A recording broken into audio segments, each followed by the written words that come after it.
جو کہ ایسے لاپرواہ تھا جیسے فرق بھی نہ پڑتا ہو۔ وہ باہر لون میں آ گیا۔ مارک لون میں اپنے ڈوگس سے کھیل رہا تھا۔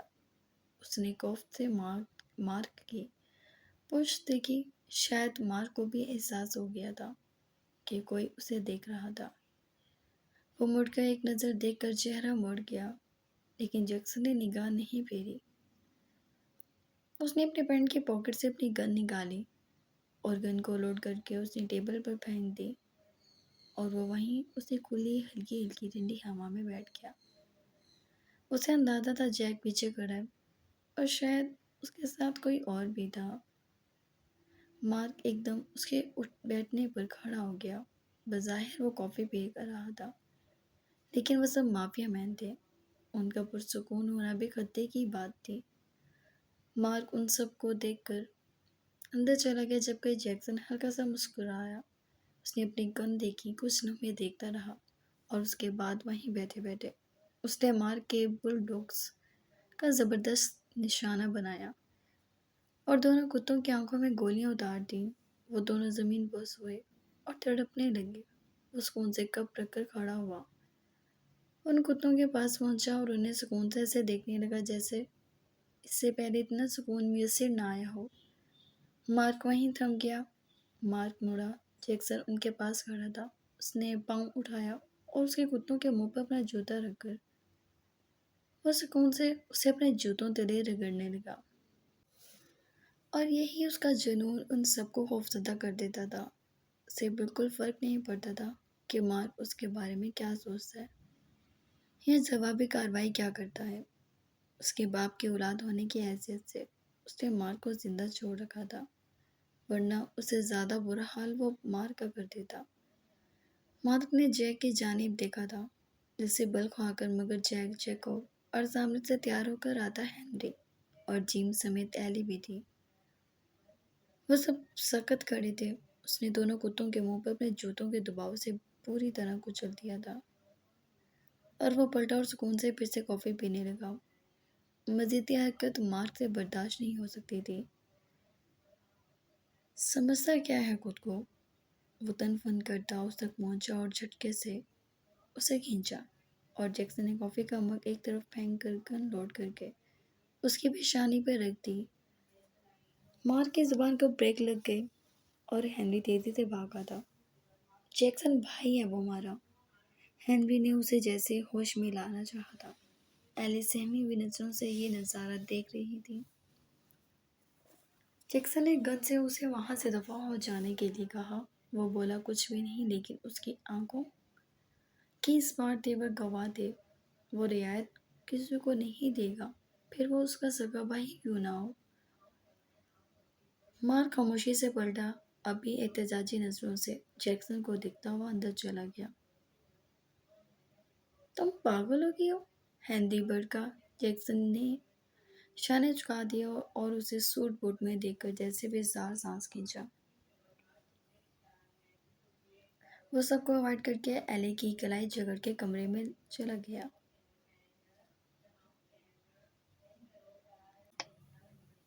ایلی کی کلائی اس کے ہاتھ کی سخت گرفت پر کانپ رہی تھی، تھر تھرا رہی تھی، اور جیکسن نے اسے کمرے کے وسط میں لا کر چھوڑا، اور اگلا لمحہ ضائع کیے بنا ہی اس نے ایلی کا چہرہ اپنے دونوں ہاتھوں میں جکڑا اور اس کے لبوں پر جھک گیا۔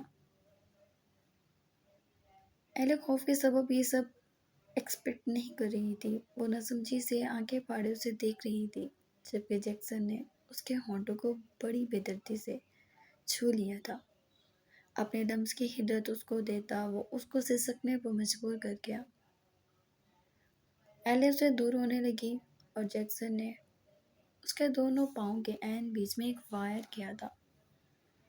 ایلی جیسے بے ہوش سی ہوتی رہ گئی۔ وہ کانپ اٹھی۔ جیکسن، تم گھر سے بھاگی ہو۔ اس نے ایلی کے بال اپنے ہاتھ کی سخت گرفت میں جکڑے۔ تم میرے گھر سے بھاگ کر یہاں ان کے پاس کیوں آئی ہو؟ وہ بنا لہجے میں لچک لیے اس سے پوچھ رہا تھا۔ ایلی کی آنکھیں بھیگ گئیں۔ تمہیں یہ لگتا ہے کہ یہ لوگ تمہیں مجھ سے بچا لیں گے؟ وہ جیسے حیران ہو کے پوچھ رہا تھا۔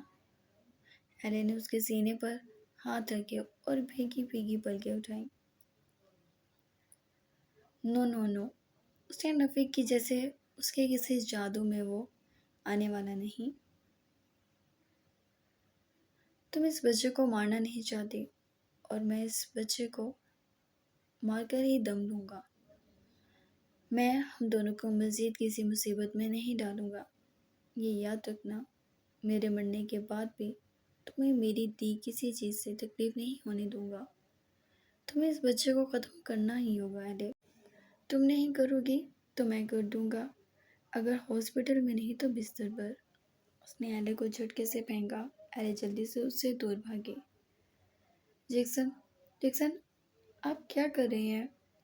کیوں ایسا سوچ رہے ہیں؟ وہ سسک اٹھی، اس کے قدموں میں ڈھیر ہو گئی۔ نہیں، میرے بچے کو مت مارے۔ میں دوبارہ کسی بھی چیز کی خواہش نہیں کروں گی جیکسن، ایسا مت کرے۔ وہ اس کے پاؤں جگڑ گئی۔ جیکسن دانت بھیجے اسے دیکھتا رہا۔ اس کے پاس بیٹھ گیا، اس کے گال پر اپنی گن کی ناپ رکھی اور پھرنے لگا۔ بیوٹی، میں یہی نہیں چاہتا کہ تم اس کے لیے رو۔ یہ میری غلطی ہے ایلے، جو میں نے تمہیں تکلیف دی۔ صرف ایک بار یہ قصہ ختم ہو جائے، دوبارہ جیکسن تمہیں اس تکلیف سے دوچار نہیں کرے گا۔ وہ اس کا گال چھو گیا۔ ہٹ جائیں آپ کیا چاہتے ہیں؟ کیوں جانور بن رہے ہیں؟ اپنی اولاد کو کون مارتا ہے؟ جیکسن ٹٹائی سے بولتا وہاں سے اٹھ گیا۔ مجھے زیادہ چونچرا کر کے مت دکھانا، خاموشی سے چینج کرو، اس بیڈ پر لیٹ جاؤ۔ اس کے علاوہ مجھے تم کہیں اور نظر آئی تو میں واقعی تمہارے پیٹ میں گولی اتار کے قصہ ختم کر دوں گا، وہ بولا، جبکہ جیکسن کی باتوں پر وہ پوری طرح پھوٹ پھوٹ کر رو دی۔ مت کریں ایسا، یہ ہمارا بچہ ہے، ہماری محبت کی نشانی۔ میری جان ہے نا محبت، مجھے عشق ہے تم سے، تو تم کیوں نشانیاں ڈھونڈ رہی ہو؟ تمہارے لیے تو ایک ایک ذرہ جلا کر رکھ دوں گا۔ تم کیوں نشانیاں ڈھونڈ رہی ہو؟ وہ ایک دم چلایا اور اس کا چہرہ جگڑ لیا۔ یہ محبت ہے، کیا آپ ہمارا بچہ نہیں رکھنا چاہتے؟ وہ چلائی۔ چلاؤ مت، وارن کرتا اسے گھورتا بولا جیک، جبکہ اچانک دروازہ کھلا اور جیک اندر داخل ہوا۔ جیکسن ایلے سے دور ہو گیا۔ جاؤ یہاں سے تم، وہ ایلے کو بولا، لیکن ایلے وہاں سے نہ ہی دی۔ میں نے کہا ہے جاؤ، جیک پھر سے بولا۔ ایلے پھر بھی نہ ہلی۔ وہ کیسے ہل جاتی؟ اس نے کہا تھا وہ ہلے بھی نہ یہاں سے۔ جیکسن نے اس کی جانب دیکھا اور اسے وہاں سے جانے کے لیے کہا تو ایلی وہاں سے باہر نکل گئی۔ جیک نے اس کا گریبان جکڑ کر اس کی آنکھوں میں دیکھا۔ میری طرف دیکھو، وہ چلایا نہیں تھا، لیکن اس کی گرج پر وہ اپنی ضد پر اڑ گیا۔ میرا حکم ہے، یہ میری طرف دیکھو، میری آنکھوں میں دیکھو۔ جیک کے بولنے پر اس نے آنکھیں اس کی آنکھوں میں ڈال لی۔ کیا چاہتے ہو؟ تباہی، وہ بس اتنا ہی بولا۔ کیوں؟ تباہی کی کوئی وجہ نہیں ہوتی دادا، یہ جنون ہے یہاں، اور جب تک میں نیو یارک کو تباہ نہیں کر دوں گا تب تک چین نہیں لوں گا۔ اپنے دادا کو تباہ کرو گے؟ وہ اسے جھٹکتا بولا۔ جیکسن چپ رہا۔ نیو یارک کو نقصان پہنچانے کا مقصد مجھے نقصان پہنچانا ہے؟ بتاؤ جیکسن، مار دو گے جیک روبو کو؟ اسے دھکیلتا بولا۔ جبکہ جیکسن پھر بھی کچھ نہیں بولا۔ تم اپنے بچے کو نہیں مارو گے، جیک نے کہا۔ ماروں گا، اس نے بس اتنا ہی کہا۔ کیوں پاگل ہو رہے ہو؟ میں پاگل ہی ہوں، میرا بچہ ہے، میں ماروں گا، اس بار لہجے میں بولا۔ جیک خاموش رہ گیا۔ تم آٹر کو مار دینا چاہتے ہو؟ مارک کو مار دینا چاہتے ہو؟ اور کیا چاہتے ہو؟ نیو یارک کو بھی تباہ کروں گا۔ وجہ سے ضدی بچے کی طرح بولا تھا۔ چیک نے گہرا سانس بھرا، اس کا ہاتھ جگڑا اور اسے اپنے پاس بٹھا لیا۔ کیوں چھوڑی تم نے مافیا؟ چیک کو جس بات کی تکلیف تھی وہ بات پوچھ ہی گیا۔ دادا میں کمزور نہیں ہوں، مجھے آپ کی اس مافیا کی ضرورت نہیں ہے۔ میں یہ سب بنا مافیا میں رہتے ہوئے ختم کر دوں گا۔ پولیس تمہیں پکڑ لے گی جب تک میں نہیں چاہوں گا۔ ایلے کا سوچو، اسی کا سوچا ہے۔ اور میرا اپنے دادا کے لیے کیا سوچا ہے؟ جب تم پر فخر کا وقت آیا تم چھوڑ کر بھاگ گئے۔ نیو یارک دے تو دیا ہے آپ کو، بس ختم ہو گئی؟ چیک بولا۔ جیکسن سر چٹک کر بیٹھ گیا۔ چیک مسکرایا۔ میرا شیر ہے تو، اس کے بالوں کو بکھیر گیا۔ لیکن اپنے شیر کو آنے سے نہ روکو۔ جیکسن پھر بھی خاموش ہی رہا۔